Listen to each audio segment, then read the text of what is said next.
Hello and welcome to Motorcycle Live. I'm going to have a look round and I'm going to show you the 3 highlights of the show for me. So let's go. Okay, so one of the things I am excited about with the show is this, the Fantic, which I have just learned is Fantic and not Fanatic because my dyslexic brain has always read that as Fanatic, but it is Fantic. Caballero. Now Caballero, this is a great bike and I've always wanted to get one and try one. It looks fantastic. This is the rally version. Claire, who presents Motorbike TV, is a huge fan of these bikes and desperately wants one.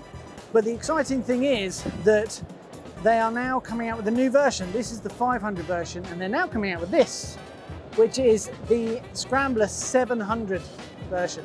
So it's quite exciting to see that they're actually bringing out a much bigger capacity engine. So can't wait to have a go on one of those.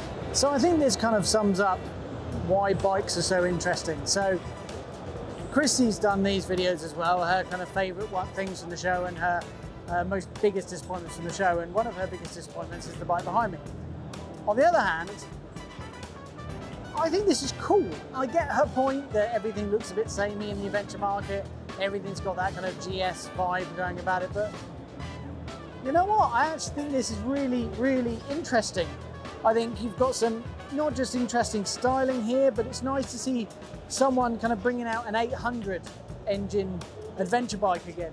Everyone's just been getting bigger and bigger, and the 1200s have gone to 1250s and soon the 1300s, and you know, the 800s have gone to 850s and 900s. So we've got a nice 800 bike that looks pretty well spec'd, and honestly, one of my favourite looking adventure bikes at the moment. Okay, so another one of my highlights of the show is this. Maving. This is a lovely little electric motorcycle company. Everything designed, built in Britain, and they just make these amazing little electric bikes. And I think one of the things that isn't wrong with the electric market, but I think, you know, everyone feels that if they make an electric bike, it has to look all futuristic and exciting and things like that.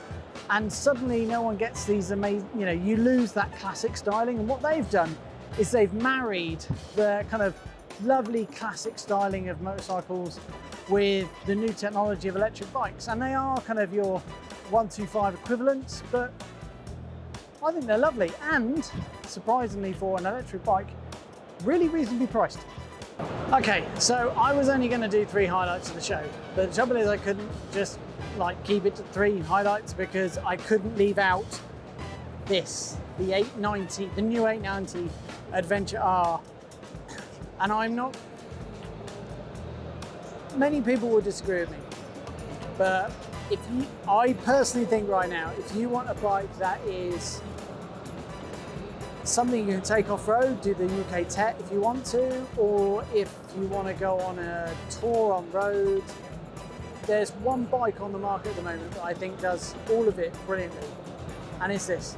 And this is where I would put my own money right now, without a doubt. I would put my own money into this bike. I think it is stunning. And I don't just mean that in terms of looks, in terms of performance. You know, we know the guys really well at Sweet Lamb, and they ride these on a daily basis and have done a lot of the test riding on them, and it's just a weapon. I mean, yeah, this is where I put my money right now. If I could only have one bike, so something that could do everything, this is the bike, 100%, this is the bike.